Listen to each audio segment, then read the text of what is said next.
학원 강사 주제에 꼬리 내릴 줄도 모르나 봐. 아버님, 뭐, 내가 틀린 말 했나?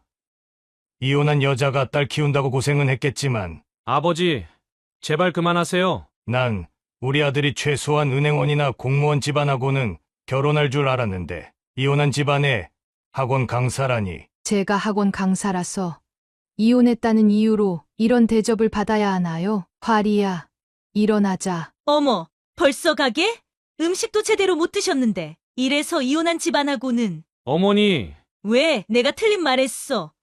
보란 듯이 나가는 거 봐. 역시 이혼한 집안은 달라. 네, 맞습니다. 전 이혼했고 학원 강사입니다. 하지만 제 딸은 당당하게 키웠어요. 거짓말하고 남을 무시하는 법은 가르치지 않았죠. 앉으세요. 할 말 다 못했어요. 사연을 듣고 난 후 각자의 의견을 댓글로 남겨주시기 바랍니다. 사소한 댓글이라도 사연자분에게 큰 힘이 될 수 있습니다.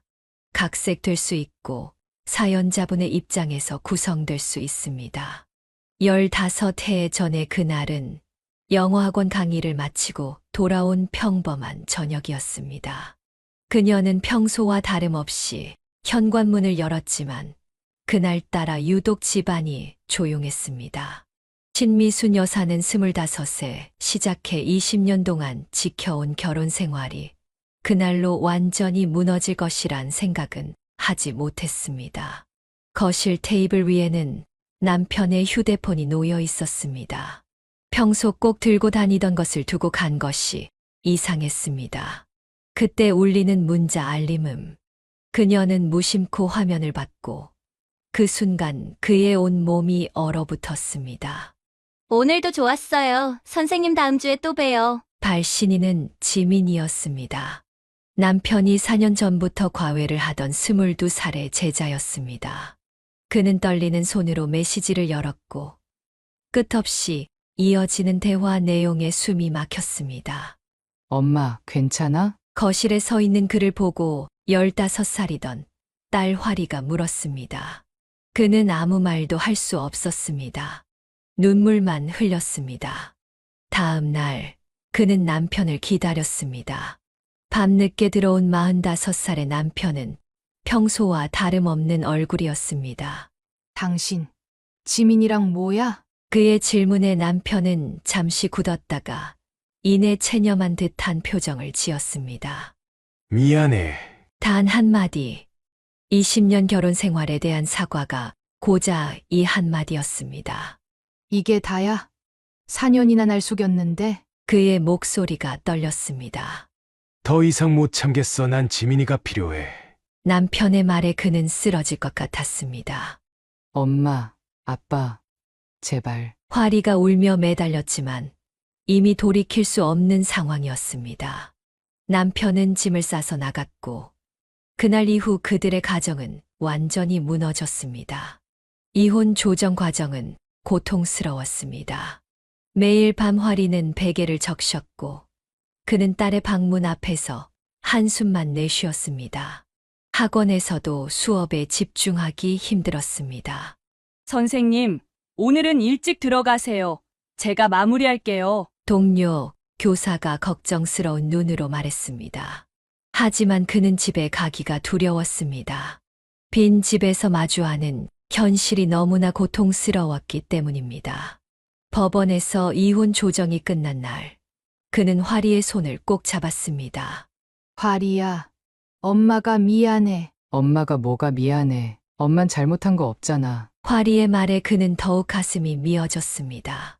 어린 딸이 이런 상처를 받아야 한다는 것이 너무나 가혹했습니다. 그날 이후로 15년이란 세월이 흘렀지만 그때의 기억은 여전히 그의 마음 한구석에 깊은 상처로 남아 있었습니다. 지금은 58이 된 그는 30살이 된 화리를 보며 그때를 떠올렸습니다. 학원을 오가는 길에 마주치는 행복해 보이는 가족들을 볼 때마다 그의 가슴은 여전히 아팠습니다. 특히 딸과 아빠가 손잡고 걸어가는 모습을 보면 어린 화리의 모습이 떠올라 눈시울이 붉어졌습니다. 15해 전 그날의 기억은 마치 어제 일처럼 생생했습니다. 그는 이제 과거의 아픔을 조금씩 내려놓으려 했지만 20년의 세월이 주는 무게는 쉽게 떨쳐낼 수 있는 것이 아니었습니다. 이혼 후 처음 맞이한 봄, 그는 화리의 고등학교 등록금 고지서를 보며 한숨을 쉬었습니다. 영어학원 강사 월급으로는 딸의 미래를 보장할 수 없다는 현실이 그를 무겁게 짓눌렀습니다. 엄마, 나 알바할까? 늦은 저녁 수학 문제집을 풀던 화리가 물었습니다. 안 돼. 너는 공부에만 집중해. 그는 단호하게 말했습니다. 화리의 제안이 고마우면서도 마음이 아팠습니다. 퇴근길에 우연히 들른 은행에서 그는 재테크 상담사를 만났습니다.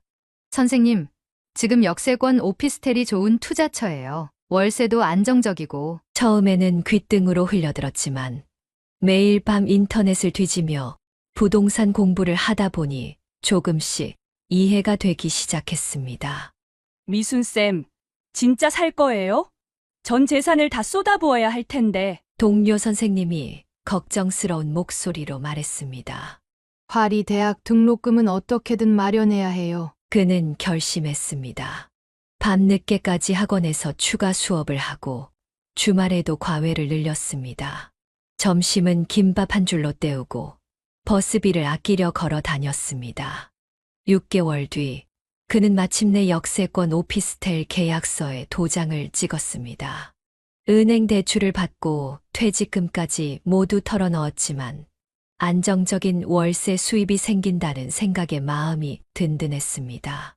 계약서를 바라보는 화리의 눈빛이 달라졌습니다. 그동안 불안해하던 모습은 온데간데 없이 사라졌습니다.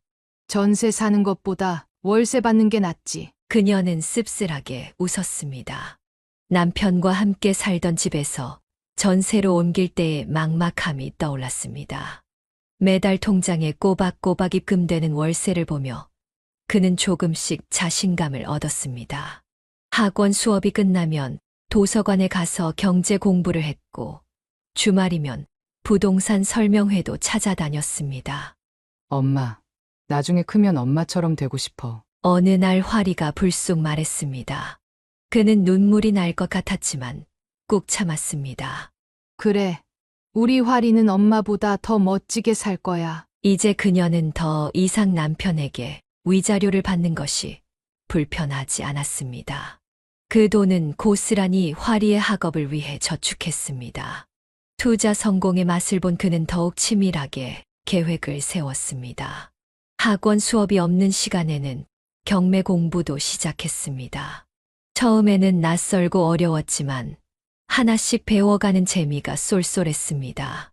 신쌤, 요즘 어디 좋은 일 있으세요? 얼굴이 달라 보여요. 동료, 교사들의 말에 그는 옅은 미소를 지었습니다. 경제적 자립을 위한 첫 발걸음을 내디딘 후 그녀의 걸음은 조금씩 더 단단해지고 있었습니다. 매일 아침 5시 신미순 여사의 하루는 시작되었습니다. 그녀는 도시락 2개를 정성스레 싸며 하루를 시작했습니다. 하나는 화리를 위한 것이고 다른 하나는 자신을 위한 것이었습니다. 새벽 수업이 있는 강남 학원에서 시작해 저녁에는 송파 학원까지 그녀의 하루는 바쁘게 흘러갔습니다. 허리가 아프고 다리가 붓는 날도 많았지만 집으로 돌아오는 길에 마주하는 화리의 밝은 미소가 모든 피로를 씻어주었습니다. 엄마, 오늘 반찬 내가 만들어 봤어. 어느 날 퇴근해서 돌아온 그녀를 맞이한 건 식탁 위에 놓인 반찬들이었습니다. 서툴지만 정성 가득한 요리 앞에서 그녀는 눈물을 감췄습니다. 이제 나도 엄마 도와줄 수 있어. 화리의 말에 그녀는 가슴이 먹먹해졌습니다. 17이 된 딸은 어느새 키도 크고 마음도 커져 있었습니다. 엄마, 이거 봐. 알바비로 산 거야. 현관문 앞에 놓인 작은 건조기를 보며 화리가 자랑스레 말했습니다. 그녀가 만류했지만 화리는 주말 아르바이트를 시작했다고 했습니다.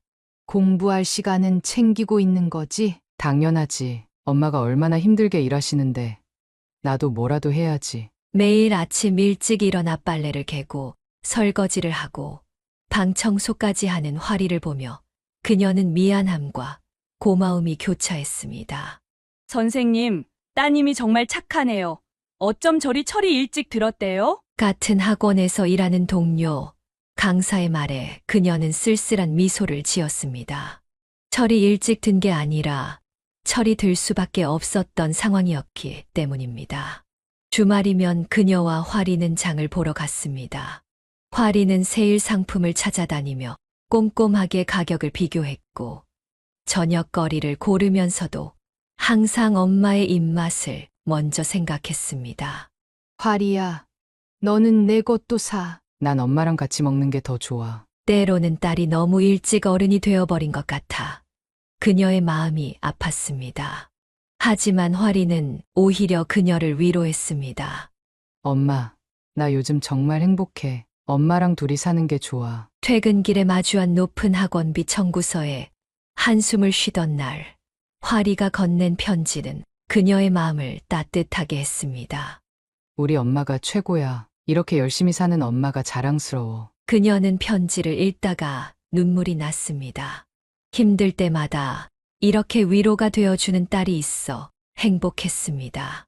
시간이 흐를수록 그녀와 화리는 더욱 가까워졌습니다. 이제는 말하지 않아도 서로의 마음을 이해할 수 있었고, 작은 눈빛만으로도 통하는 사이가 되었습니다. 어려운 시기를 함께 이겨내며 그들은 서로에게 더없이 소중한 존재가 되어갔습니다. 그녀는 이제 더 이상 과거의 상처에 머무르지 않았습니다. 딸과 함께 만들어가는 새로운 일상이 그녀의 삶을 채워주고 있었기 때문입니다. 세월은 화살처럼 빠르게 지나갔습니다. 화리는 어머니의 헌신 덕분에 명문대학교 영문과에 합격했고, 그녀는 딸의 합격 소식에 밤새 눈물을 흘렸습니다. 엄마, 나 장학금 받았어. 대학 첫 학기, 화리는 우수한 성적으로 장학생이 되었습니다. 그녀는 딸의 성실함에 가슴이 뭉클했습니다. 화리야, 이제 알바는 그만둬도 돼. 그녀가 말했지만 화리는 고개를 저었습니다. 엄마가 혼자 고생하시는데 나도 내 앞가림은 해야지. 대학 생활 내내 화리는 공부와 아르바이트를 병행했습니다. 주말에는 카페에서 일했고 방학이면 과외 아르바이트도 했습니다. 그러면서도 학점은 늘 상위권을 유지했습니다. 졸업 후 화리는 중견기업 해외 영업부에 입사했습니다. 24이 된 딸은 이제 당당한 직장인이 되었습니다. 엄마, 이제 내가 엄마 용돈 드릴게요. 첫 월급날 화리가 건넨 봉투에 그녀는 마음이 벅차올랐습니다. 너 쓸 돈도 부족할 텐데. 에이, 난 엄마보다 더 좋은 조건으로 시작하잖아. 엄마가 기반 다 만들어 주셨으니까. 시간이 흐르며 화리는 승진도 하고 해외 출장도 다니며 능력을 인정받았습니다. 주말이면 그녀와 함께 등산도 가고 맛집 탐방도 하며 즐거운 시간을 보냈습니다. 이제 29이 된 화리를 보며 그녀는 자부심을 느꼈습니다. 힘들었던 시간들이 있었지만 딸의 단단한 성장을 지켜볼 수 있어 행복했습니다. 어느 봄날 퇴근 후 집에 돌아온 그녀는 평소와 다른 화리의 모습을 발견했습니다. 29이 된 딸은 어딘가 들뜬 표정으로 저녁 식사 준비를 하고 있었습니다. 엄마, 나 만나는 사람이 생겼어. 주저를 놓던 화리의 목소리가 살짝 떨렸습니다. 그녀는 순간 숨이 멎는 것 같았습니다. 누군데? 동네 장어집. 그러니까 성북동 만강이라고 있잖아. 거기 아들이야. 그녀는 잠시 말을 잃었습니다.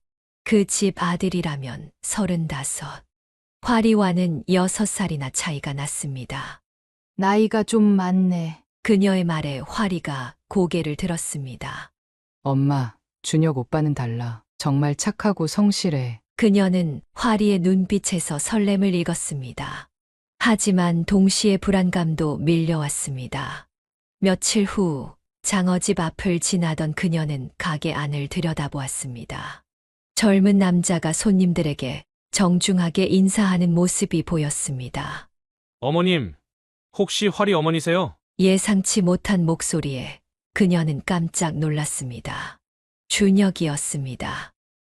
저 활이랑 만나고 있는 김준혁입니다. 그는 공손하게 인사를 했습니다. 단정한 옷차림과 진중한 말투가 첫인상은 나쁘지 않았습니다.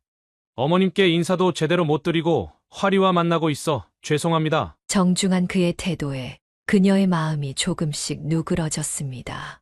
우리 활이 잘 부탁드립니다. 짧은 대화였지만 그녀는 준혁의 눈빛에서 진심을 읽을 수 있었습니다. 엄마, 준혁 오빠 어땠어? 그날 저녁 활이가 조심스럽게 물었습니다. 글쎄, 좀 더 지켜봐야지. 그녀는 담담하게 대답했지만 속으로는 복잡한 감정이 일었습니다. 활이의 첫사랑을 지켜보는 일은 생각보다 더 어려웠습니다.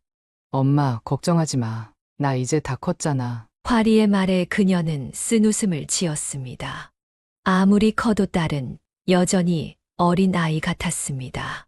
주말이면 준혁이 가끔 활이를 데리러 왔습니다. 그때마다 빈손으로 오는 법이 없었고 항상 정중하게 인사를 했습니다. 어머님, 제가 직접 구운 장어인데 드셔보세요. 어느 날은 포장된 장어구이를 들고 와서 그녀의 마음을 움직였습니다. 시간이 흐를수록 그녀는 준혁의 진심을 조금씩 받아들이기 시작했습니다. 활이의 얼굴에서 행복한 미소가 떠나지 않는 것을 보며 그녀도 조금씩 마음을 열었습니다. 엄마, 고마워. 이해해줘서. 퇴근길에 우연히 마주친 활이와 준혁의 모습을 보며 그녀는 생각했습니다. 이제는 딸의 선택을 믿고 지켜보는 것이 자신의 역할이라고. 주말마다 데이트를 간다던 활이가 유독 피곤해 보였습니다. 처음에는 회사 일이 바빠서라고 생각했던 그녀는 점점 딸의 모습이 이상하다고 느꼈습니다. 엄마, 나 준혁 오빠랑 데이트 다녀올게. 토요일 아침이면 어김없이 들리던 활이의 말. 하지만 저녁이면 녹초가 되어 돌아오는 딸의 모습이 마음에 걸렸습니다. 활이야, 왜 이렇게 피곤해 보여? 아니야, 엄마. 그냥 좀 피곤한 것뿐이야. 활이의 손을 보니 물에 불어 있었고 옷에서는 비린내가 났습니다. 그녀는 이상한 예감이 들었습니다. 어느 토요일 그녀는 활이가 간다던 데이트 장소를 찾아가 보기로 했습니다. 성북동 만강 앞에 서서 안을 들여다보니 놀라운 광경이 펼쳐졌습니다. 이걸 이렇게 손질하고 저기 있는 양념은 준혁이 주방에서 활이에게 장어 손질하는 법을 가르치고 있었습니다. 활이는 앞치마를 두르고 비린내 나는 장어를 손질하고 있었습니다. 활이야. 그녀가 가게 안으로 들어섰습니다. 엄마. 활이는 당황한 얼굴로 손에 들고 있던 장어를 내려놓았습니다. 이게 데이트야? 주말마다 여기서 일을 하고 있었던 거야? 아니에요, 어머님. 활이가 배우고 싶다고. 준혁이 말을 얼버무렸습니다. 엄마, 나 괜찮아. 오빠 가게니까 도와주고 싶어서. 도와주는 게 아니잖아. 이건 완전히 일하는 거야. 매주 주말마다 이렇게 일만 했던 거야? 그제서야 활이가 고개를 숙이고 사실을 털어놓았습니다. 처음에는 가게 구경을 하다가 준혁이 바빠 보여서 잠깐 도와준 것뿐이었는데 어느새 주말마다 일하는 것이 당연해져 버렸다고 했습니다. 준혁 씨, 직원을 쓰셔야죠. 우리 활이를 이렇게 일시키면 어떡해요? 죄송합니다. 활이가 워낙 잘해주고 해서. 이제 그만두자. 활이야, 가자. 그녀는 딸의 손을 잡고 가게를 나왔습니다. 엄마, 미안해. 내가 미안할 게 뭐 있어. 저 사람이 잘못한 거지. 집으로 돌아오는 길, 그녀는 활이를 바라보았습니다. 착한 딸의 마음을 이용한 준혁이 못마땅했습니다. 이제 주말에는 엄마랑 시간 보내자. 그동안 데이트는커녕 장어, 비린내만 맡았잖아. 활이는 씁쓸하게 웃었습니다. 그날 이후 활이는 주말마다 가게 일을 돕는 것을 그만두었습니다. 대신 준혁과는 적절한 데이트 시간을 보내기로 했습니다. 이제 주말엔 데이트만 해. 가게 일은 직원을 쓰시라고 하세요. 그녀의 단호한 말에 준혁도 수긍했고 화리의 주말은 다시 그녀의 것이 되었습니다. 시간이 흐르며 화리의 표정은 더욱 밝아졌고 주말의 피곤한 기색도 사라졌습니다. 그녀는 생각했습니다. 때로는 사랑하는 사이일수록 서로의 선을 지켜주는 것이 중요하다고. 어느 봄날 저녁 화리가 퇴근하고 돌아와 그녀의 방을 조심스레 노크했습니다. 평소보다 늦은 시간이었고 화리의 발걸음에는 망설임이 묻어 있었습니다. 엄마, 잠깐 이야기 좀 할까? 평소와 다른 진지한 목소리에 그녀는 긴장했습니다. 책을 읽고 있던 손에서 자연스레 책갈피가 떨어졌습니다. 나 준혁 오빠랑 결혼하고 싶어. 그녀는 순간 숨이 멎는 것 같았습니다. 1년 동안의 연애가 결혼으로 이어질 것이라 예상은 했지만 이렇게 빨리 그 말이 나올 줄은 몰랐습니다. 갑자기 왜? 오빠가 나이 차이도 있고 해서 빨리 결혼하는 게 좋을 것 같대. 화리의 말에 그녀는 미간을 찌푸렸습니다. 창밖으로 보이는 봄날의 꽃들이 갑자기 쓸쓸해 보였습니다. 나이 차이가 있어서 서두른다고? 그게 무슨 말이야? 오빠가 이제 36이고 나는 아직 29이잖아. 이럴 때 결혼하는 게 좋을 것 같대. 오빠 친구들도 다 결혼했고. 결혼이 친구들 따라하는 게 아니잖아. 그녀는 한숨을 쉬며 침대 한켠을 토닥였습니다. 화리가 옆에 앉았습니다. 화리야, 결혼은 두 사람이 정말 준비가 됐을 때 하는 거야. 나이 차이 때문에 서두를 일은 아니지. 그녀는 차분하게 말을 이었습니다. 딸의 머리카락을 쓸어내리며 생각을 정리했습니다. 엄마도 처음엔 준혁 오빠 마음에 안 들어 했잖아. 근데 이제는 달라졌잖아. 화리의 말은 맞았습니다. 가게 일을 시키는 문제만 해결된 뒤로는 준혁도 꽤 성실한 청년이라고 생각했습니다. 명절에 가져오는 장어구이의 맛도 일품이었고 화리를 대하는 태도도 나쁘지 않았습니다. 결혼은 연애랑 달라. 두 사람의 삶이 완전히 얽히는 거야. 나 이제 회사에서도 자리 잡았고 오빠도 가게가 안정됐잖아. 엄마가 늘 하시던 말씀처럼 경제적인 준비도 됐다고 생각해. 화리가 진지한 눈빛으로 말했습니다. 그녀는 마음 한켠이 아려왔습니다. 언제 이렇게 의젓해진 걸까요? 준혁 오빠가 어제 정식으로 프로포즈했어. 화리의 말에 그녀는 놀랐습니다. 그래서 뭐라고 했어? 아직 대답은 안 했어. 엄마한테 먼저 말씀드리고 싶어서. 그녀는 잠시 생각에 잠겼습니다.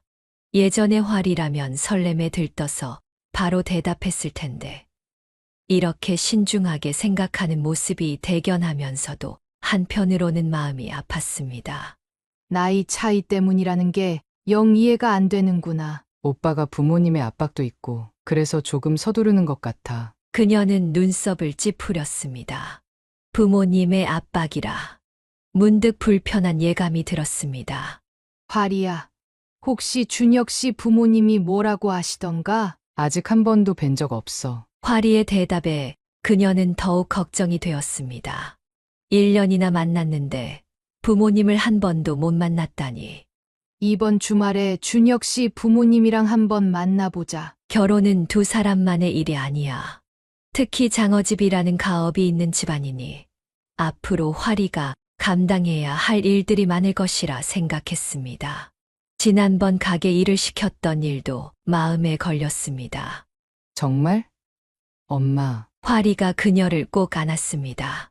하지만 그녀의 마음속에는 여전히 걱정이 가득했습니다. 결혼이라는 것이 단순히 두 사람의 사랑만으로 이뤄지는 것이 아님을 그녀는 너무나 잘 알고 있었습니다. 주말에 만나면 궁금한 것 많이 여쭤보자. 특히 왜 서두르시는지. 저녁 내내 그녀는 잠을 이루지 못했습니다. 창밖으로 보이는 달빛이 어쩐지 차가워 보였습니다. 화리의 앞날에 어떤 일들이 기다리고 있을지, 이 결정이 정말 옳은 것인지 밤새도록 고민했습니다. 그래도 우리 화리가 이렇게 의젓하게 커서 빗물 같은 것이 눈가에 맺혔습니다. 딸의 행복을 위해 이 결정이 섣부르지는 않은지 꼭 확인해야 했습니다. 어느 저녁 그녀는 우연히 화리의 통화 소리를 듣게 되었습니다. 평소와 다른 화리의 목소리 톤에 발걸음을 멈추었습니다. 응, 오빠, 우리 집은 그냥 아빠가 돌아가신 지 오래됐어. 그녀는 순간 숨이 멎는 것 같았습니다. 그래서 엄마가 혼자 날 키우신 거야. 응, 맞아. 화리의 말 한마디 한마디가 그녀의 가슴을 파고들었습니다. 자신의 이혼 사실을 딸이 숨기고 있다는 것을 처음 알게 된 순간이었습니다. 화리야, 그녀가 문을 열자 화리는 깜짝 놀라 전화를 끊었습니다.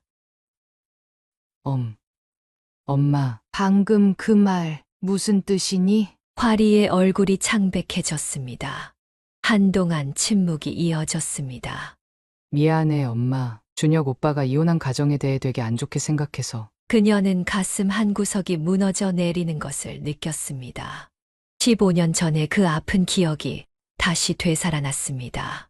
오빠가 그러더라고. 이혼한 가정의 자녀들은 결혼해서도 이혼할 확률이 높다고. 화리의 눈에서 눈물이 흘렀습니다. 그래서 난 그냥 아빠가 돌아가신 걸로. 그녀는 한동안 말을 잇지 못했습니다. 온몸에서 힘이 빠지는 것 같았습니다. 그동안 계속 이렇게 얘기했던 거야? 응, 화리의 작은 대답에 그녀의 마음은 더욱 아파왔습니다. 그 모든 세월 화리를 위해 헌신했던 시간들이 한순간에 부정당하는 것 같았습니다. 엄마. 나 나쁜 딸이지? 화리가 흐느끼며 그녀를 바라보았습니다. 아니야. 이런 상황 만든 내 잘못이지. 담담하게 대답했지만 목소리가 떨렸습니다. 그날 밤 그녀는 오랜만에 일기장을 펼쳤습니다. 15년 전 이혼을 결심하던 때의 일기들을 하나하나 읽어내려갔습니다. 화리야, 엄마가 힘들어도 널 꼭 잘 키울게. 우리 둘이 행복하게 살자. 눈물이 일기장을 적셨습니다. 그 시절 온갖 어려움 속에서도 화리만 바라보며 살아왔던 날들이 주마등처럼 스쳐 지나갔습니다. 출근길 회사 동료들과 이야기를 나누다가도 학원에서 수업을 하다가도 문득문득 마음이 아려왔습니다. 이혼한 가정의 자녀들은 결혼해서도 이혼할 확률이 높다는 말이 계속 머릿속을 맴돌았습니다. 퇴근 후 집으로 돌아오는 길, 동네 놀이터를 지나다 문득 발걸음을 멈추었습니다. 어린 화리와 함께 놀던 그 벤치에 앉아 한참을 생각에 잠겼습니다. 엄마, 난 이제 다 컸어. 엄마가 날 얼마나 사랑하는지 알아. 어릴 적 화리의 목소리가 귓가에 맴돌았습니다. 그 시절의 순수했던 딸의 마음이 이제는 세상의 편견 앞에서 흔들리고 있다는 게 가슴 아팠습니다. 다음 날 아침 화리가 출근하기 전 그녀의 방을 찾아왔습니다. 엄마, 어제 잠은 좀 주무셨어? 그녀는 고개를 끄덕였습니다. 하지만 거울 속에 비친 자신의 모습은 밤새 뜬 눈으로 지새운 흔적이 역력했습니다. 엄마, 나 이제 준혁 오빠한테 사실대로 말할래. 이렇게 거짓말하면서 시작하는 게 꺼림칙한 것 같아. 화리야, 난 괜찮아. 넌 그저 행복하면 돼. 그녀는 애써 미소 지었습니다. 하지만 마음속 깊은 곳에서는 여전히 작은 상처가 욱신거렸습니다. 자신의 지난 날이 그토록 힘들게 지켜온 딸과의 시간이 부정당하는 것 같아서 세상의 편견이 이렇게 크구나. 자신이 겪었던 그 모든 시간들이 누군가에게는 그저 통계의 한 숫자일 뿐이라는 게 서글펐습니다. 매일 밤 거울 속 자신에게 내일은 또 다른 날이야 라고 속삭였지만 거울 속의 그녀는 점점 더 지쳐 보였고 눈가의 주름은 더욱 깊어만 갔습니다. 예약된 한정식집 앞에서 그녀와 화리는 1시간을 넘게 기다려야 했습니다. 초여름의 뜨거운 햇볕이 등을 지지는 듯했습니다. 죄송해요. 가게가 바빠서. 준혁의 목소리였습니다. 그가 부모님과 함께 모습을 드러냈을 때 그녀는 놀라움을 감출 수 없었습니다. 땀에 절은 셔츠와 기름때가 묻은 바지 차림이었습니다. 아이고, 날씨도 덥고 오래 기다리셨죠? 준혁의 어머니는 화장기 없는 얼굴로 대충 묶은 머리를 한 채였습니다. 아버지는 아예 작업복 차림 그대로였습니다. 아, 네. 화리가 당황한 목소리로 대답했습니다. 가게가 바빠서 옷 갈아입을 시간도 없었어요. 이해해 주세요. 준혁의 아버지가 무뚝뚝하게 말했습니다. 그녀는 속으로 깊은 한숨을 내쉬었습니다.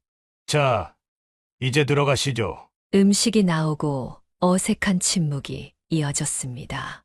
준혁의 어머니가 먼저 입을 열었습니다. 그런데 화리 아버님은 돌아가신 지 오래되셨다고? 화리가 그녀를 흘끗 쳐다보았습니다. 눈빛에 미안함이 가득했습니다. 아, 그게 화리가 말을 머뭇거리는 사이 준혁이 불쑥 말을 꺼냈습니다. 어머니, 제가 알아보니까 이혼하셨대요. 화리가 아버지 돌아가셨다고 한 건 거짓말이었어요. 순간 식탁의 공기가 얼어붙었습니다. 뭐라고? 이혼? 준혁의 어머니가 젓가락을 탁 내려놓았습니다. 아이고, 이런 걸 왜 숨겼어? 이거 큰일 났네. 어머님, 그게 중요한가요? 그녀가 차분하게 말했습니다. 중요하지 않다니요. 당연히 중요하죠. 이혼한 집안하고 어떻게 사돈을. 어머니, 준혁이 제지했지만 이미 늦었습니다. 학원 강사 주제에 꼬리 내릴 줄도 모르나 봐. 준혁 아버지의 말이 식당 안을 울렸습니다. 아버님, 이번엔 준혁이 놀란 목소리로 외쳤습니다. 뭐, 내가 틀린 말 했나?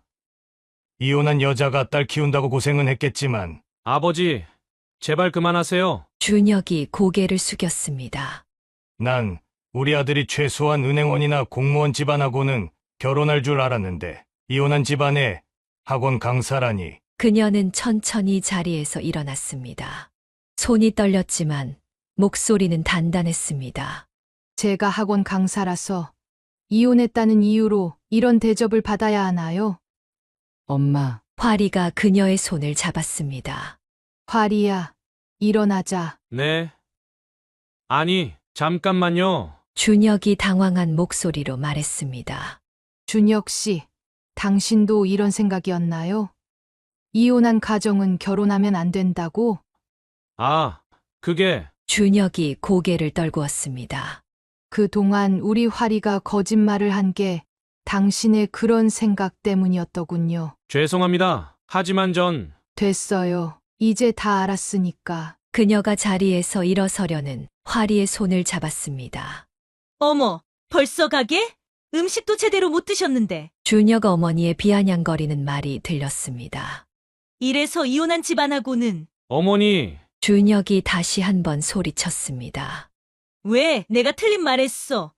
보란 듯이 나가는 거 봐. 역시 이혼한 집안은 달라. 네, 맞습니다. 전 이혼했고 학원 강사입니다. 하지만 제 딸은 당당하게 키웠어요. 거짓말하고 남을 무시하는 법은 가르치지 않았죠. 그녀의 말이 식당 안에 무겁게 울렸습니다. 준혁 부모의 얼굴이 일그러졌고 주변 테이블의 손님들이 이쪽을 흘끔거렸습니다. 엄마, 화리가 그녀의 손을 꼭 잡았습니다. 눈물이 그렁그렁한 화리의 눈에서 무언가가 번쩍였습니다. 순간의 정적이 흘렀습니다. 그녀가 자리에서 일어나려는 찰나 준혁의 어머니가 날카롭게 말을 던졌습니다. 앉으세요. 할 말 다 못했어요. 그녀는 잠시 망설이다 다시 자리에 앉았습니다. 지한테 학원 강사라. 그러니까 아르바이트 수준이네요. 준혁의 어머니가 비웃듯 말했습니다. 준혁이 제지하려 했지만 그의 어머니는 아랑곳하지 않았습니다. 아니, 이게 무슨 말씀이세요? 그녀의 목소리가 떨렸습니다. 뭐가 어때서요? 시간제 강사면 입에 풀칠도 못할 것 같습니까? 우리 딸 지금까지 잘 키웠습니다. 잘 키웠다고요? 거짓말하는 걸 잘 가르치셨나 보네. 준혁 아버지의 말이 날카롭게 꽂혔습니다. 뭐, 우리 아들이 장어집 하나 물려받는 게 별거 아닌 것 같지? 성북동에서 한 달이면 예일령 월급은 벌걸. 내 앞으로 장어집 물려준다고 했더니 저렇게 형편없는 집안하고 결혼하겠다고? 이혼한 집안도 모자라서 시간제 강사라니. 그만하세요. 저희 엄마가 얼마나 고생했는지 알기나 해요. 화리가 울면서 소리쳤습니다. 고생, 누가 고생하래? 젊은 나이에 이혼하고 혼자 살겠다고 한 건 본인 선택 아니야? 준혁 어머니의 말에 식당이 조용해졌습니다. 우리 준혁이가 얼마나 좋은 조건의 처자들 다 거절했는지 알아? 의사 딸도 있었고, 변호사 집안 딸도. 어머니, 제발 그만하세요. 준혁이 고개를 푹 숙였습니다. 왜 이왕 다 터진 거 확실히 하자고. 시한제 강사 주제에. 주제요? 그녀의 목소리가 차가워졌습니다. 그래, 주제에 이혼할 시간제 강사가 뭘 해줄 수 있다고. 결혼식은 누가 해? 신혼집은 어떡할 건데? 어머님, 화리가 울먹이며 소리쳤습니다. 울지 마, 화리야. 그녀가 딸의 손을 꼭 잡았습니다. 아르바이트 한다고 너무 기가 센 거 아니에요? 우리 아들이 장어집 물려받는다고 이런 데까지 기어 올라오고. 엄마, 가자. 화리의 눈에서 눈물이 흘렀습니다. 앉아. 준혁 아버지의 말이 더욱 거칠어졌습니다. 이왕 이렇게 된 거 다 털어놓고 가자고. 니네 집에 뭐 있다고 우리 아들한테 시집 올 생각을 했어. 월급도 제대로 못 받는 주제에. 화리가 벌떡 일어났습니다. 주제요. 지금 우리 엄마 무시하시는 거예요. 화리의 목소리가 떨렸습니다. 우리 엄마가 얼마나 대단한 분인지 아세요? 혼자서 날 키우면서. 대단해. 이혼하고 혼자 산 게 뭐가 대단하다는 거야? 그러고도 딸 결혼시킬 낯짝이 있어. 식당 안이 조용해졌습니다. 화리야. 이제 알겠어요. 왜 오빠가 이혼한 가정을 그렇게 싫어하는지. 다 부모님 때문이었네요. 화리의 말에 준혁의 얼굴이 굳었습니다. 그녀는 천천히 가방에서 서류 봉투를 꺼냈습니다. 시간제 강사라고 무시하던 예비 시부모의 말이 귓가에 맴돌았습니다. 제가 가진 게 뭐가 있는지 궁금하시다고 하셨죠? 그녀의 목소리가 차갑게 울렸습니다. 뭐, 준혁 어머니가 비웃음을 지으려다 말았습니다. 그녀가 꺼내놓은 것은 명동의 한 오피스텔 등기부등본이었습니다. 이게 첫 번째고요. 이어서 강남의 상가 건물 등기부등본이 테이블 위에 놓였습니다. 이건 두 번째고. 마지막으로 성북동 신축 아파트 계약서를 내려놓았습니다. 방금 계약한 신축 아파트입니다. 84평형. 중간층이에요. 식당 안이 쥐 죽은 듯 조용해졌습니다. 이게 다 진짜예요? 준혁이 떨리는 손으로 서류를 집어들었습니다. 어머님께서 제 통장 잔고도 궁금해 하시던데. 그녀는 스마트폰을 꺼내 은행 앱을 열었습니다. 이게 제 예금 잔액이에요. 화면에 찍힌 숫자를 본 준혁의 어머니가 숨을 들이켰습니다. 설마, 이게 다. 네. 다 제가 번 돈입니다. 시간제 강사가 뭘 했겠냐고 하셨죠? 제가 15년 동안 정말 열심히 벌었거든요. 이런 걸 왜 진작? 준혁 아버지의 목소리가 떨렸습니다. 왜요? 제가 자랑이라도 했어야 했나요? 돈 있다고 꼬리 친다고 하셨을 텐데. 그녀의 말에 준혁의 부모는 고개를 숙였습니다. 우리 화리 대학 등록금도 제가 다 냈고 졸업하고 취직할 때까지 든든하게 뒷바라지했습니다. 시간제 강사라고 무시하시더니 이제 보니 제 자산이 장어집보다 많네요. 엄마, 화리가 놀란 눈으로 그녀를 바라보았습니다. 깜짝 놀랐지? 엄마가 이런 얘기 안 하려고 했는데 어쩔 수 없네. 저희가 너무했네요. 준혁 어머니의 목소리가 한없이 작아졌습니다. 아닙니다. 오히려 잘 됐어요. 제가 어떤 사람인지 보여드릴 수 있어서. 그녀는 천천히 서류들을 다시 가방에 넣었습니다. 그리고 성북동 신축 아파트요? 제가 살 집입니다. 혹시 아세요? 장어집에서 걸어서 5분 거리예요. 집값이 장어집의 3배 정도 되더라고요. 준혁의 얼굴이 하얗게 질렸습니다. 어머니, 아버님, 이제 제가 누군지 아시겠어요?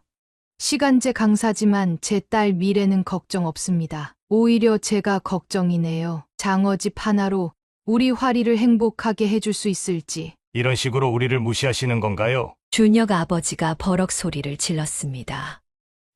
아니요. 그저 제 진짜 모습을 보여드린 것뿐이에요. 무시는 누가 먼저 시작했죠? 식당 안이 다시 조용해졌습니다. 우리 활이, 이제 엄마가 형편없어서 창피하진 않지? 그녀가 화리의 손을 잡았습니다. 엄마, 난 원래부터 엄마가 자랑스러웠어. 화리의 눈에서 이번에는 자부심의 눈물이 흘렀습니다. 자, 이제 다 털어놨으니 우리 일어날까? 그녀가 자리에서 일어섰습니다. 준혁의 부모는 아무 말도 하지 못한 채 그저 굳어 있었습니다. 준혁 씨, 우리 나중에 따로 얘기해요. 당신은 부모님과 달리 진심이었다고 믿고 싶네요. 준혁은 그저 고개를 끄덕일 뿐이었습니다. 그녀는 당당하게 식당을 나섰습니다. 뒤에서 들리는 준혁 부모의 낮은 한숨 소리가 승리의 증거처럼 들렸습니다. 다음 날 아침부터 준혁의 어머니가 화리에게 연락을 해왔습니다. 화리야, 어제는 정말 미안했어. 내가 잘못했다. 우리 다시 한번 만나서 얘기하면 안 될까? 불과 하루 전과는 전혀 다른 목소리였습니다. 어머님, 어머님은 무슨 불편하게 엄마라고 해. 우리 준혁이가 너무 속상해하더라. 화리는 어색하게 전화를 끊었지만 곧이어 문자 폭탄이 시작됐습니다. 우리 집에 와서 식사라도 해요. 준혁이가 장어 특별히 구워놨어요. 어제 일은 다 잊어주세요. 준혁도 달라졌습니다. 화리야, 우리 부모님이 너무 죄송하다고 하시네. 나도 미안해. 오빠, 그동안 내가 몰랐어. 내 어머님이 얼마나 대단하신 분인지. 준혁의 목소리에는 전에 없던 아첨이 묻어났습니다. 내가 어제 많이 놀랐어. 그 정도 자산이면 우리 장어집 10개는 되겠던데. 화리는 마음이 불편했습니다. 다음 날 준혁의 아버지까지 나섰습니다. 화리의 회사 앞으로 찾아온 것입니다. 화리야, 아버지 좀 봐주면 안 되겠니? 아버님, 내가 너무했다. 용서해 다오. 우리 준혁이랑 잘 되어야 하는데. 그의 목소리는 한없이 낮아져 있었습니다. 청북동 신축 아파트라고 하셨죠? 우리 가게랑 정말 가깝네요. 앞으로 매일 뵈야 할 텐데. 준혁의 부모는 집요했습니다. 퇴근길에 화리를 기다리고 주말에는 집 앞까지 찾아왔습니다. 화리야, 내가 잘못했어. 용서해줘. 앞으로는 내 어머님 모시고 살게. 우리가 다 잘못했어. 어느 날은 준혁이 갑자기 무릎까지 꿇었습니다. 화리야, 내가 정말 미안해. 그동안 내 어머님을 오해했어. 오빠, 그만 일어나. 이제 알아. 내 어머님이 얼마나 대단하신 분인지. 우리 결혼하자. 응? 화리의 눈에 눈물이 고였습니다. 우리 어머님이 그러시더라. 신축 아파트에서 다 같이 살면 좋겠다고. 우리가 모실게. 준혁의 말에 화리는 고개를 저었습니다. 이제 와서 그러시는 거예요? 아니야. 난 진심이야. 내 어머님이 얼마나 훌륭하신 분인지 이제야 알았어. 하지만 준혁의 눈빛은 자산 명세서의 숫자들만 좁고 있었습니다. 그날 저녁, 갑자기 준혁의 어머니가 찾아왔습니다. 화리야, 우리 아들 좀 봐줘. 어제부터 술만 마시고. 나가주세요. 화리의 목소리가 떨렸습니다. 화리야, 엄마가. 엄마라고요? 어제까지만 해도 이혼녀의 딸이라고 그렇게 무시하시더니 이제 와서 임모라고요? 진짜 웃기시네요. 화리의 눈빛에서 분노가 번쩍였습니다.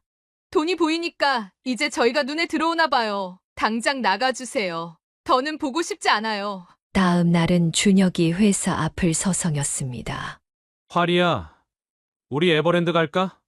내가 쏠게. 진짜 뻔뻔하시네. 화리가 차갑게 말했습니다. 화리야, 나 진짜. 그만하시죠. 쇼핑백은 가져가세요. 전 당신이 사준 옷 따위 입고 싶지 않아요. 화리의 눈빛이 매서웠습니다. 어제까지 이혼한 집안 자식이라고 못마땅해 하고 당신 부모님이 막말할 때 말리지도 못하더니 이제 와서 무슨 돈이 보이니까 환장하셨나 봐요. 이제 보니까 당신 정말 한심하네요. 준혁 씨, 이제 그만하시죠. 결국 그녀가 나서야 했습니다. 아, 어머님. 준혁이 깜짝 놀라 뒤돌아보았습니다. 우리 화리는 앞으로 만나지 마세요. 돈이 보이니까 이제 이혼한 가정도 괜찮아진 건가요? 아닙니다. 제가 진심으로. 진심이요. 그럼 왜 자꾸 자산 얘기만 하시죠? 우리 딸 행복은 생각도 안 하시고. 준혁은 대답하지 못했습니다. 그의 손에 들린 쇼핑백이 서글프게 흔들렸습니다. 화리는 준혁의 끈질긴 연락을 거절하며 회사 일에 집중했습니다. 하지만 그날 점심시간 우연히 만강에서 일하던 아르바이트생을 마주치게 되었습니다. 저 화리 씨 맞으시죠? 마침 그 아르바이트생도 퇴사를 고민하던 참이었습니다. 요즘도 그곳 상황이 별로인가 봐요. 화리의 물음에 아르바이트생이 깊은 한숨을 내쉬었습니다. 네, 월급도 3달째 밀리고 있어요. 아르바이트생의 이야기를 듣자 화리의 마음속에 분노가 치밀었습니다. 자신이 당했던 부당한 대우가 여전히 계속되고 있다는 사실에 가슴이 아팠습니다. 그것뿐이에요. 저희는 근로계약서도 없이 일하고 있거든요.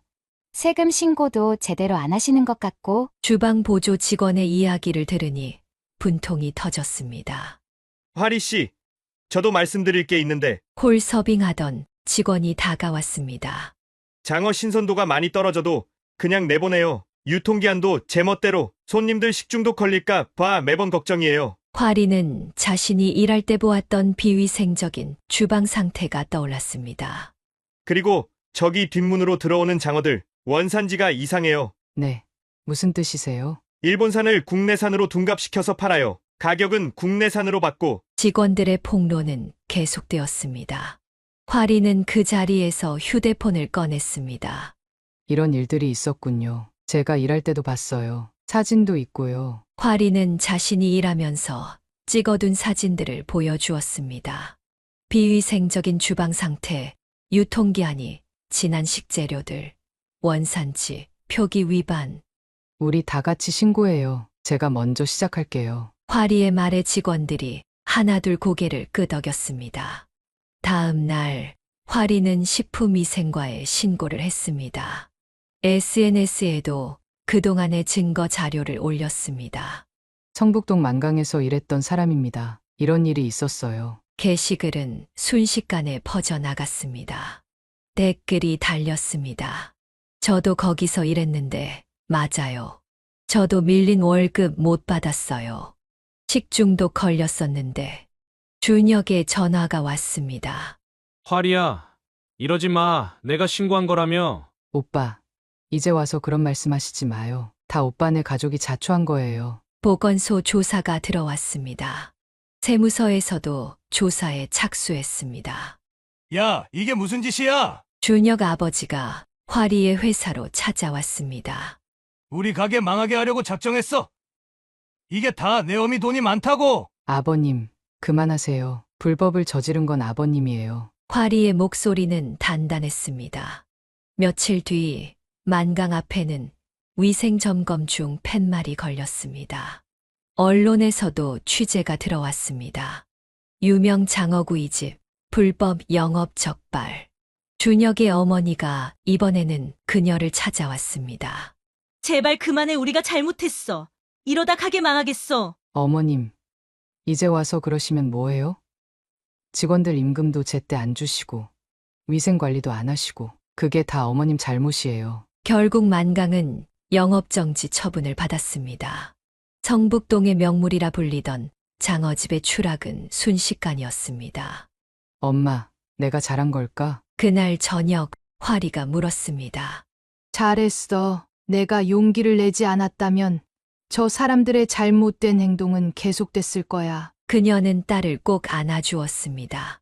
이제 준혁 오빠도 그만 잊을래요. 그래. 우리 화리가 정말 어른이 됐구나. 화리의 눈에는 더 이상 눈물이 없었습니다. 대신 당당함이 빛났습니다.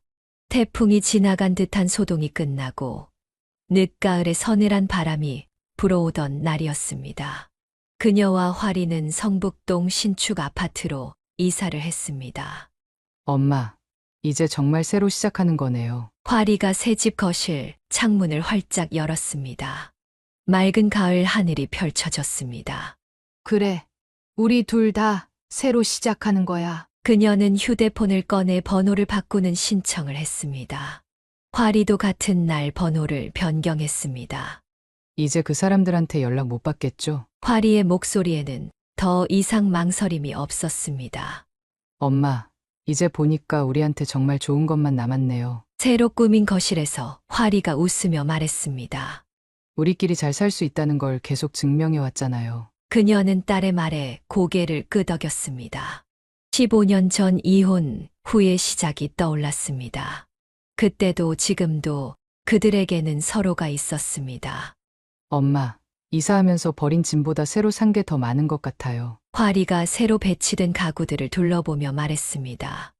우리 마음도 그렇게 됐으면 좋겠다. 묵은 것은 버리고 새 것으로 채우는 거야. 따스한 가을 햇살이 거실을 가득 채웠습니다. 새 집의 창문을 통해 보이는 풍경은 낯설었지만 그들의 마음은 한결 가벼워졌습니다. 화리야. 네. 엄마? 앞으로는 우리가 누구인지 숨기지 말자. 이혼한 가정이어서 어때? 우리는 우리대로 잘 살아왔잖아. 화리의 눈에 눈물이 고였습니다.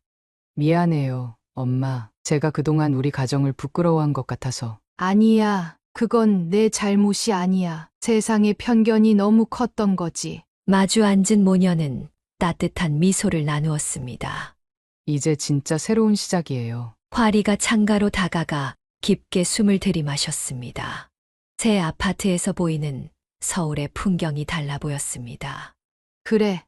우리 새로 시작하자. 이번에는 더 당당하게. 저녁이 되자 그녀는 테라스에 작은 화분을 내놓았습니다. 봄에 피어날 꽃을 기다리며 새로운 계절을 맞이할 준비를 했습니다. 엄마, 우리 같이 저녁 해 먹을까요? 그래. 오늘은 특별한 날이니까 우리 둘이 요리하자. 주방에서 들리는 모녀의 웃음소리가 새 집을 따뜻하게 채웠습니다. 이제 그들에게는 새로운 이야기가 시작되고 있었습니다. 겨울바람이 매서워질 무렵 성북동의 풍경이 바뀌고 있었습니다. 30년간 그 자리를 지켜온 만강장어집 앞에 임대현 수막이 걸렸습니다. 위생 점검 이후 손님들의 발길이 뚝 끊겼고 세무조사까지 겹치면서 가게는 급속도로 기울어갔습니다. 장어집 앞을 지나는 사람들의 수군거림이 이어졌습니다. 저기 맛집이라고 하더니 알고 보니 원산지를 속였대. 직원들 임금도 제때 안 줬다면서. 식중독 걸린 사람도 있었다고 하더라. 한때 동네를 대표하는 맛집이었던 만강은 이제 사람들의 불신과 조롱의 대상이 되었습니다. 준혁의 가족은 필사적으로 가게를 살리려 했습니다. 메뉴 가격을 내리고 직원들에게 밀린 임금을 지급하겠다고 약속했지만 이미 신뢰는 무너진 뒤였습니다. 아버님, 이제 그만하시죠. 더 이상 버티기 힘들어요. 준혁이 한숨을 쉬며 말했지만 그의 아버지는 고집을 부렸습니다. 내가 30년을 일군 가게야. 이대로 무너질 순 없어. 하지만 현실은 냉혹했습니다. 세무조사 결과가 나오면서 밀린 세금이 발목을 잡았고 위생점검 과정에서 적발된 불법 행위들로 인한 과태료도 만만치 않았습니다. 결국 준혁의 아버지는 임대 계약을 포기했습니다. 30년 동안 쌓아온 단골 손님들도 하나 둘 발길을 끊었고 남은 직원들도 모두 퇴사했습니다. 이 동네가 이제 너무 비싸졌어. 우리 같은 영세 상인은 버티기 힘들어. 준혁 아버지의 한숨 소리가 골목을 채웠습니다. 하지만 동네 사람들은 알고 있었습니다. 임대료 때문이 아니라 그들의 불법과 오만이 가게를 망하게 했다는 것을. 돈이면 다 되는 줄 알았지. 준혁의 어머니가 텅 빈 가게를 바라보며 중얼거렸습니다. 남의 딸 무시하고 직원들 함부로 대하고 우리가 잘못했어. 마지막 영업일, 준혁의 어머니는 주방 구석에 앉아 울었습니다. 30년 동안 지켜온 자리를 하루아침에 잃게 된 것입니다. 어머니, 우리가 잘못했잖아요. 돈이 보이니까 눈이 멀어서. 준혁도 더 이상 할 말이 없었습니다. 그가 그토록 자랑스러워하던 가업은 이제 역사 속으로 사라지게 된 것입니다. 당신, 이제 어떡하지? 준혁의 어머니가 남편을 바라보았습니다. 한때 동네에서 가장 잘 나가는 장어집 사장이었던 남편은 이제 허름한 작업복 차림의 늙은 남자일 뿐이었습니다. 가게 앞에 붙은 임대의 현수막이 겨울바람에 펄럭였습니다. 간판을 내리는 날, 준혁의 아버지는 마지막으로 가게를 둘러보았습니다. 내가 너무 교만했나? 그의 한숨 소리가 텅 빈 가게에 메아리 쳤습니다. 30년의 역사를 자랑하던 성북동의 명물 만강은 결국 자신들의 오만과 욕심으로 이내 문을 닫게 되었습니다. 준혁은 이제 새로운 직장을 알아봐야 했습니다. 더 이상 장어집 사장의 아들이 아닌 그저 평범한 취업 준비생이 된 것입니다. 그의 어깨는 한없이 무거워 보였습니다. 봄이 찾아온 어느 날, 화리는 회사 업무로 만난 동갑내기 김민수와 인연이 시작되었습니다. 협력사 과장으로 일하는 그는 첫 만남부터 예의 바른 모습이 인상적이었습니다.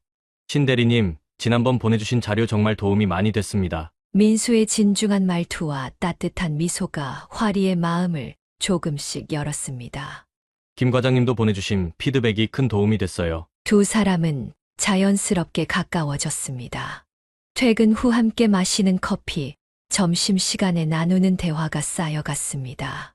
어머니 혼자 키우셨다고요?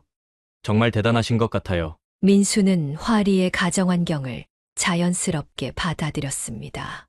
우리 어머니도 그러시거든요. 맞벌이 하시면서 저희 남매 키우시느라 고생 많으셨죠. 그의 말에 화리는 가슴이 따뜻해졌습니다. 신 대리님 어머님께 인사드리고 싶은데 실례일까요? 어느 날 민수가 조심스럽게 물었습니다. 괜찮으시다면 제가 존경하는 두 분을 한자리에서 뵙고 싶어서요. 그의 진심 어린 말에 화리는 미소 지었습니다. 주말 그녀의 집에서 첫 만남이 이루어졌습니다. 어머님, 처음 뵙겠습니다. 김민수라고 합니다. 민수는 정중하게 인사를 했고 정성스럽게 준비한 꽃다발을 건넸습니다. 어머님께서 키우신 화리 씨를 정말 좋아하고 존경합니다. 그의 말에 그녀는 깊은 감동을 받았습니다. 준혁과는 다른 진정성 있는 태도가 느껴졌기 때문입니다.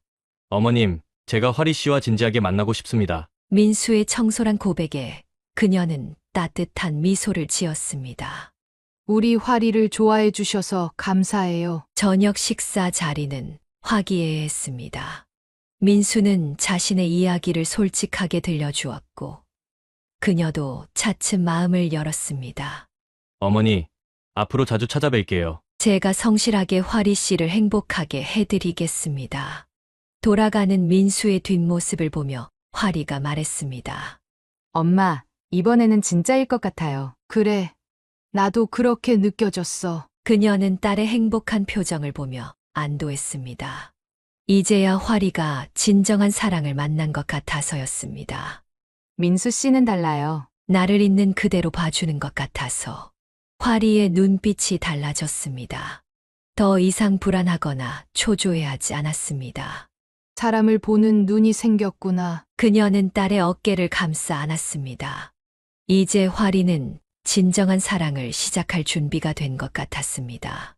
봄볕이 따스한 어느 날, 그녀는 회사에서 승진 소식을 전해온 화리와 마주 앉아 있었습니다. 이제는 어엿한 과장이 된 딸의 모습에서 세월의 흐름을 느꼈습니다.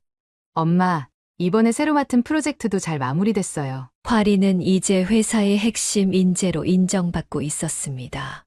처음 입사했을 때의 풋풋한 모습은 온데간데 없이 사라지고 노련한 비즈니스 우먼으로 성장해 있었습니다. 민수 오빠랑 결혼식 준비도 순조로워요. 화리의 눈빛이 행복하게 빛났습니다. 약혼한 지 6개월, 두 사람은 천천히 결혼 준비를 해나가고 있었습니다. 어머님, 주말에 저희 부모님께서 찾아뵙고 싶다고 하십니다. 민수의 부모님은 매번 방문할 때마다 정성스러운 마음을 담아왔습니다. 처음부터 화리의 가정 환경을 편견 없이 받아들여 준 것이 그녀의 마음을 움직였습니다. 하리 씨를 보면 우리 민수가 얼마나 복받은 사람인지 새삼 느낍니다. 민수 어머니의 진심 어린 말에 그녀는 늘 감사함을 느꼈습니다. 엄마, 이제 정말 모든 게 안정됐죠? 화리가 따뜻한 미소를 지으며 말했습니다. 그래, 내가 이렇게 잘 자리 잡은 걸 보니 이제 내 마음도 편하구나. 저녁 노을이 창가에 걸렸습니다. 그녀는 딸의 행복한 미소를 바라보며 생각했습니다. 이제 모든 것이 제자리를 찾은 것 같았습니다. 사연을 듣고 댓글을 남겨주시기 바랍니다. 사소한 의견일지라도 사연자분에게는 큰 힘이 됩니다. 노골적인 악성 댓글은 사연자분에게 상처가 될 수 있으니 삼가주시기 바랍니다.